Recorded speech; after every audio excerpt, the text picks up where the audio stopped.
Assalamualaikum warahmatullahi wabarakatuh. Berjumpa lagi dengan saya Unggul Satriadi di acara Bincang Santai.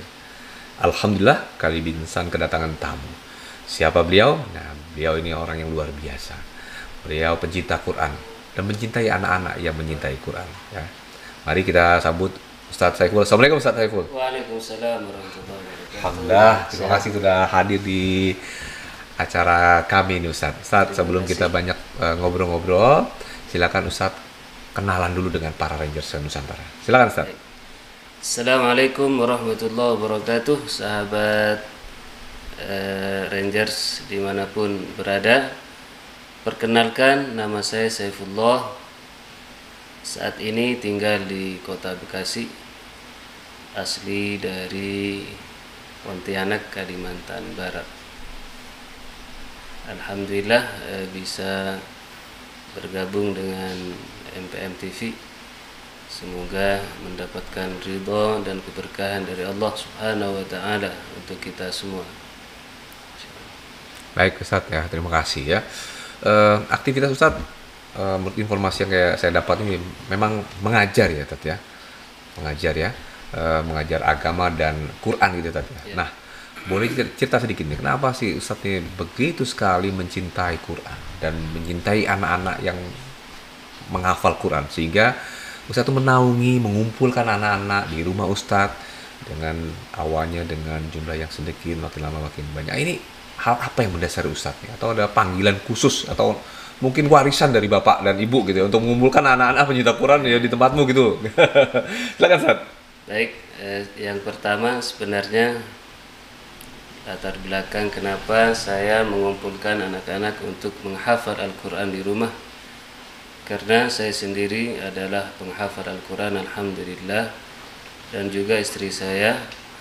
Oleh karena itu kami berdua bertekad untuk menularkan apa yang kami punya, dan juga berdasarkan hadis Nabi Muhammad sallallahu alaihi wasallam dari sahabat Abu Hurairah radhiyallahu an, bahwa apabila seorang meninggal dunia maka terputuslah amalnya kecuali 3 hal. Di antaranya ialah ilmu yang bermanfaat. Mudah-mudahan apa yang kami lakukan termasuk di dalam hadis tersebut, yaitu ilmu yang bermanfaat sehingga pahalanya mengalir sampai hari kiamat, insyaallah. Baik Ustaz, luar biasa. Ya ini mohon izin, pengen tahu nih, ini bagaimana metode Ustadz mengajar ini anak-anak santri di tempat Ustadz nih. Kan ada yang mungkin yang laki-laki, ada yang perempuan, bagaimana membagi tugas ini. Dan alhamdulillah istri juga hafizah ya, para penghafal Quran juga. Jadi luar biasa nih, suami istri para penghafal Quran ya, masya Allah. Semoga Allah memberkahi Ustadz dan istri gitu ya, Amin. karena tetap menjaga hafalannya dan menularkan hafalnya kepada anak-anaknya. Nah, bagaimana metodenya nih tapi? Bagaimana metode mengajarnya? Sistem apa yang Ustadz sampaikan ke mereka? Apakah full murni Al-Quran atau ada pelajaran lain selain membaca dan menghafal Quran dan menafsirkan Al-Quran? Silakan Kak. Ya, jadi pertama diajarkan bagaimana cara membaca Al-Quran. Jadi biasanya anak-anak yang datang ke rumah itu bacaannya masih belum standar, masih ada yang terbata-bata, ada yang sudah lancar tapi tidak sesuai dengan hukum tajwid. Maka yang pertama kami lakukan ialah perbaikan atau tahsinul qiraah, perbaikan bacaannya dulu. Setelah bacaannya sudah bagus, baru dianjurkan atau diarahkan untuk menghafal juz 30 yang mudah-mudah dulu, ya. baru ke juz 1 dan seterusnya. Selain menghafal, mereka juga diajarkan berbagai disiplin ilmu dasar agama. Di antaranya ada ilmu fikih, ilmu alat yaitu nahwu, shorof, dan juga ada sejarah kehidupan Nabi kita, Nabi Muhammad SAW. Dan juga diajarkan bahasa Arab dan bahasa Inggris.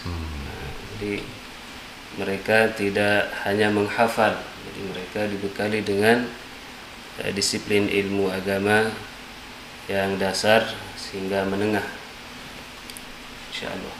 Baik Ustadz, artinya memang begitu datang ke tempat Ustadz ya disamakan dulu nih ya bacaannya, biar nanti pada waktu hafalan nggak salah ya, panjang pendeknya mungkin lafal hurufnya yang do, to ya, dan lain-lain. Ini mesti benar-benar baru proses berikutnya baru menghafalkan. Dan proses menghafal juga dimulai dari surah-surah pendek ya Ustadz ya, dari mulai juz 30 Ustadz ya. Dan tidak nggak cuma Quran tapi diajarkan juga disiplin ilmu yang lain ya, bahasa Arab dan bahasa Inggris Ustadz ya. Berarti ada anak-anak nih jago bahasa Arab dan bahasa Inggris Ustadz ya. Ya bisa lah. Dengar-dengar juga Ustadz lama di Saudi Ustadz ya. Ya dulu tahun 90-an saya di Mekah dan menghafalnya di sana juga. Masya Allah, alhamdulillah. Bahasa Arabnya lancar Ustadz ya.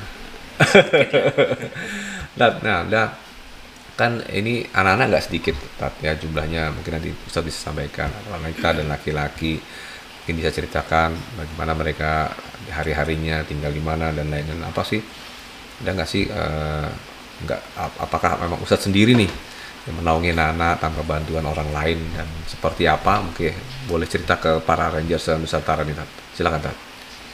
Ya, untuk mereka yang mukim di rumah, sehari-harinya makan 3 kali sehari, dan mereka diajarkan kemandirian.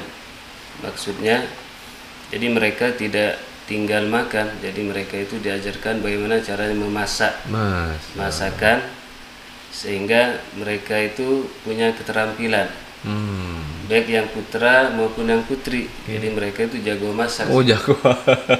Jadi kita hanya menyiapkan misalnya berasnya, kebutuhan dapurnya, jadi mereka yang mengolah sendiri. Wah, luar biasa ya. Selain untuk keterampilan dan juga menghemat pengeluaran operasional lembaga. Baik ya. Berarti memang benar-benar nih anak-anak mandiri tadi ya.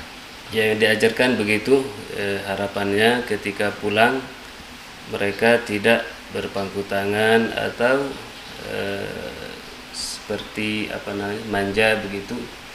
Jadi mereka dilatih agar mandiri, siap ditempatkan dimanapun dalam kondisi apapun. Masya Allah.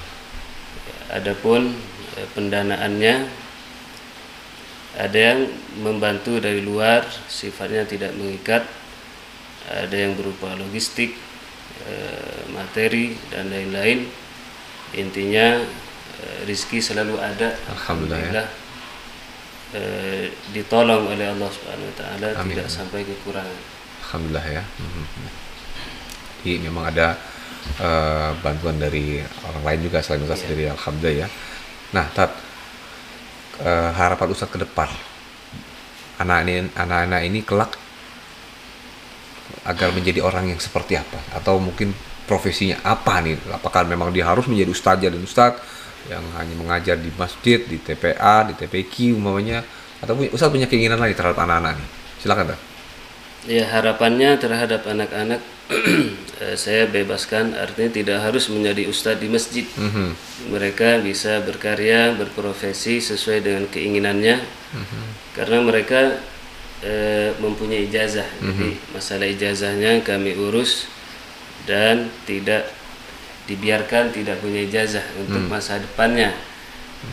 Karena nanti suatu saat nanti mereka kuliah sesuai dengan profesinya yang diinginkan, apakah ingin menjadi dokter atau abdi negara atau polisi, TNI, yang penting Al-Quran ada di dadanya dan diharapkan mendakwahkan Al-Quran ke seluruh lapisan masyarakat, baik yang di pedesaan maupun di perkotaan, bahkan kalau ke luar negeri pun harapannya membumikan Al-Quran. Jadi harapannya seperti itu. Baik, luar biasa. Artinya tidak harus jadi ustadz, tapi apapun profesinya ya.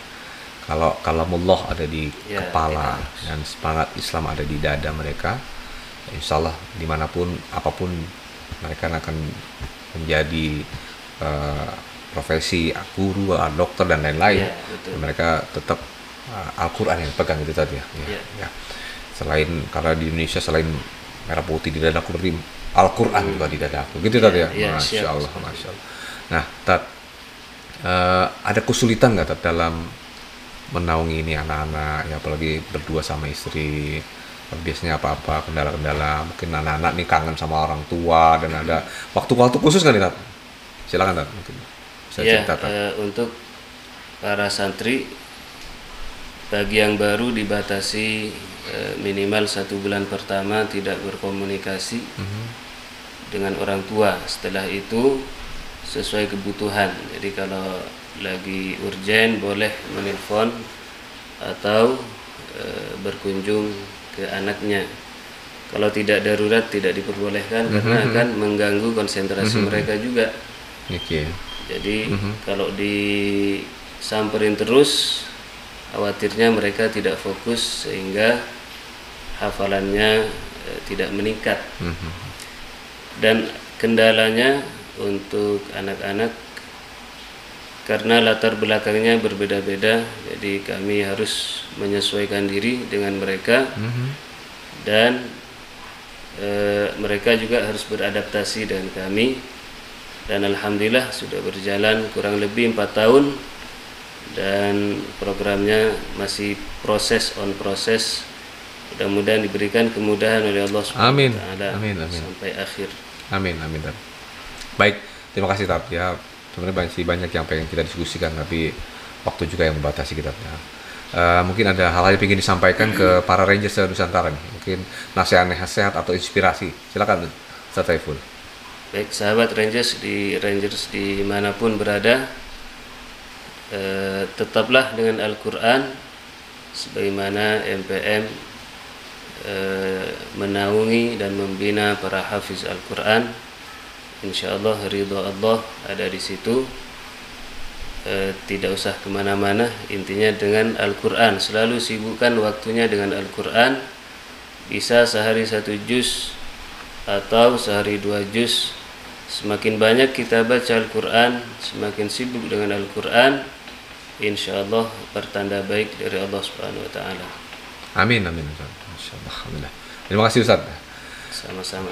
Baik, tadi bincang santai kami dengan Ustaz Saiful. Semoga banyak menginspirasi dan mengedukasi para Rangers Nusantara. Ya, Ustaz Saiful dengan kondisi yang sangat sederhana tapi punya semangat untuk tetap menaungi para hafiz. Ya. Sampai bertemu di program Binsan berikutnya. Assalamualaikum warahmatullahi wabarakatuh. Waalaikumsalam warahmatullahi wabarakatuh.